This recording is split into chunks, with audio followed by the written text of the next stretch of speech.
직장인을 위한 출근길 장전 뉴스, 개인 투자자를 위한 실시간 주식 뉴스, 퇴근길 오늘의 시황 허브리핑으로 주식 투자를 마무리하세요. 안녕하세요. 반갑습니다. 허브경제TV 한상욱입니다. 세일트레너스퀘어 같이 보도록 하겠습니다. 힘든 시장 주주분들 너무 고생 많으셨습니다. 오늘 세일트레너스퀘어 좋지 않은 모습을 보여줬는데 그 이유에 대해서 살펴보도록 하고요. 오늘은 우리가 바이오 섹터가 올라갈 수밖에 없는 이유에 대해서 제가 설명을 좀 드리도록 하겠습니다. 또 시작을 하기 전에 저희 카카오톡 친구 추가 꼭 하셔가지고 저희 4월 이벤트도 한 번씩 잘 확인해 보시고요. 어려운 시장이지만 저희는 정말 좋은 매수의 기회라고 생각을 하고 있기 때문에 한 번씩 많은 사랑 부탁드리겠습니다. 실제로 주력주도 추천 나가고 40% 수익, 최근 히림로봇도 52% 수익 장출해내고 나왔죠. 신규 종목도 부랴부랴 매집을 해나갈 때입니다. 그러면 셀트리오널스퀘어 보도록 하겠습니다. 저는 오늘은 바이오 섹터에 대한 이해를 시켜드리려고 하고 있어요. 여러분, 바이오 섹터가 지금 조정이 나와주는 이유가 뭐라고 생각을 하십니까? 바이오 섹터가 빠진 이유는 여러분, 금리를 인상시키기 때문입니다. 과거에 미국이 금리를 인상시켰었던 적이 언제인 줄 아십니까? 한번 집중해서 들어보세요. 여러분들 굉장히 도움 많이 되실 거예요. 그렇기 때문에 우리가 또 이 바이오 섹터를 봐야 되는 이유도 사실 근거도 명확하고요. 과거 미국이 금리를 올렸었던 사이클은 1994년도 2월에서 1999년도, 그리고 1999년에서 2000년도, 2004년에서 2006년도, 그리고 2014년도에서 2019년도에 금리 인상을 진행했습니다. 최근 시장이 굉장히 유사한 시점이 언제냐면요, 2014년도입니다. 실제 파월 의장이 테이퍼링을 진행을 할 때 제일 적극적으로 이렇게 참고하겠다라는 시점이 2014년도에 버냉키 의장이 테이퍼링 의사를 밝혔었던 시점이었습니다. 그러면 지금은 금리 인상의 사이클에 있고요. 빅스텝 이슈가 있죠. 5월달에. 뿐만 아니라 대한민국 시장도 지금 금리 인상의 사이클에 있습니다. 결국 2016년도에 미국 시장이 좀 적극적으로 금리 인상을 했었는데요. 그게 제로금리에서 2.5 수준까지 점진적으로 인상을 시켜놨고 3년간 금리가 계속해서 올라가졌습니다. 그러면 증시의 움직임을 한번 좀 우리가 보도록 하겠습니다. 증시의 움직임을 이쪽 부분으로 보시면 될 것 같아요. 그죠? 눈에 딱 보이시나요? 이걸 보셔야 됩니다. 굉장히 재미있으실 거예요. 테이퍼링을 하겠다라고 외쳤었던 2014년도 6월에서는 조정폭을 좀 강하게 주고요. 실제 2016년도부터 금리 인상을 시작을 한 시점에는 타격을 줬습니다. 그리고 2016년도 이후에 3년이었죠. 2019년도까지, 그리고 그전 2018년도 부분에 보시면 굉장히 강한 상승이 나와줬습니다. 이때 코스닥 시장이, 그죠?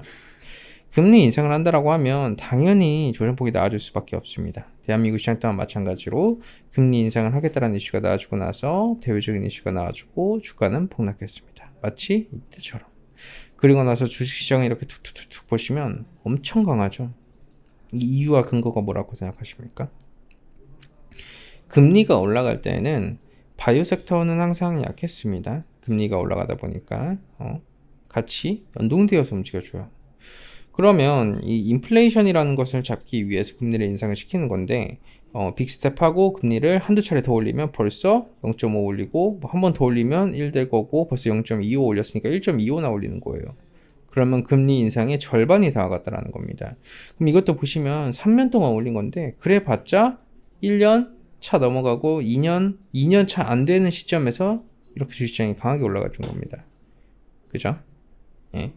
그리고 이 시장을 주도해서 끌어올리는 애들이 누구일까요? 여러분, 바이오입니다. 누구죠? 신라젠, 그 다음에 셀트리온, 그 다음에 HLB입니다. 그러면 왜 바이오가 여기서 올라가줬다고 생각하십니까? 금리 인상 사이클인데. 주식시장은 여러분 금리 인상 사이클에서 다 올라갔습니다. 많은 분들이 오해를 하시는데요, 금리 인상 사이클에서 다 올라가줬어요.